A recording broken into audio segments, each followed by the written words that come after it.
I don't think he's responsible for it. I think it's been there long before today. There are elements that are going to promote black opposing white, white opposing black on both sides. I think that's the way that he won the office. He divided the country, and he won the office that way. Democrats and Republicans there in North Carolina divided on whether President Trump is to blame for the political tensions and divisiveness in the country. A sentiment the numbers back up. The latest CBS News poll asked if President Trump's policies have encouraged racial unity or division. Well, the poll found that overall people felt the policies encouraged division more than unity, but then look at it by party. Republicans feel the opposite. My panel is back with me, Jason Johnson, Steve Kornacki. So, Steve, some of the interesting numbers when you look here, 68% of Republicans thought the president's comment that both sides were accurate. They agree with it. Have the events of the week, do you think, shaken the base at all?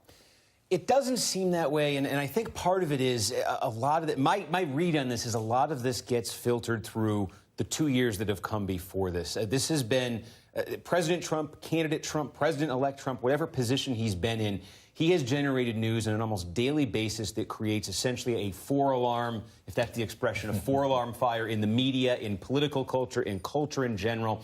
And I think it's created a sense among his supporters, certainly, of just he is constantly under attack. He's constantly about to collapse. This is what they're hearing. And I think that creates an atmosphere maybe where they dismiss the latest eruption as just, this is the thing I've heard 1,000 times before. I've heard the media's angry at him. I've heard all these cultural figures are angry at him. I've heard late-night comedians are angry at him.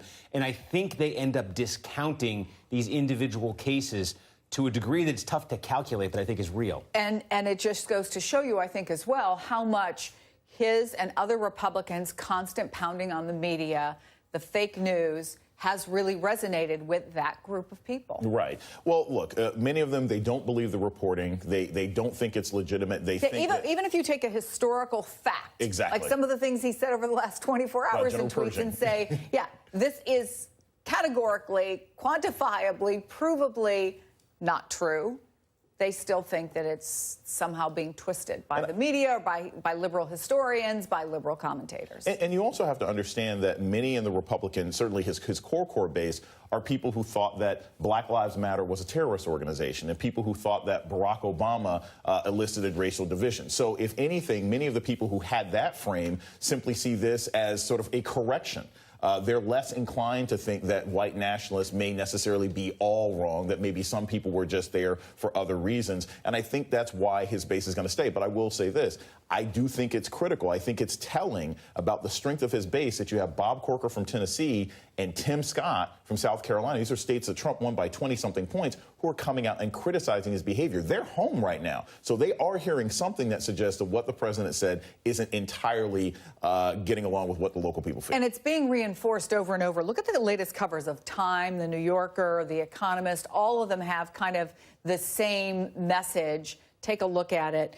I mean, I look at these and I think, okay, there's a message, Steve, that is going out there. It's going out to every corner of the country. If you turn on a TV, if you open up a newspaper, the headlines in the newspapers were pretty condemning in many parts of the country. You've got people who are out there, as he said, going back to their districts. Many of them have to run for re-election. Does all of this play any differently than does it become a cumulative effect? How does this work into 2018? Yeah, I think one thing to keep in mind here is a lot of the voices you're hearing are senators, are statewide elected officials. And when you have to appeal to a statewide constituency versus your individual district, I think that can change your calculation a little bit. Not being in Washington, being back in your state can change things too. But I got to say, look at the flip side of this. The other bit of a big sort of political news with Trump this week is that he's now encouraging the primary challenge to Jeff Flake, the Republican from Arizona, who's been very outspoken against him. And if this Republican primary challenge starts to gain some momentum here, I think that could have a chilling effect on a lot of what we're talking about here, because a lot of Republicans say, hey, I don't want that happening to me. Maybe I'll just leave this alone. And the question is, Can he do something that says to people who want to support him, Right. frankly, and who feel now uncomfortable to bring them back into the fold? I don't know that he has the discipline to do so. I mean, look, the deal that Republicans made last year, and I think a lot of Republican voters, was simply, look, let him be Trump and let's pass our agenda. But what they've recognized is his behavior is so problematic and so detrimental to public perception of Republicans that they can't pass policy that people agreed with last year. And so I don't know if there's any way that they can sort of reel him back in a way that'll allow them to pass health care, in a way that'll allow them to pass entitlement reform. I don't think they're going to be able to do it because he's not about to change.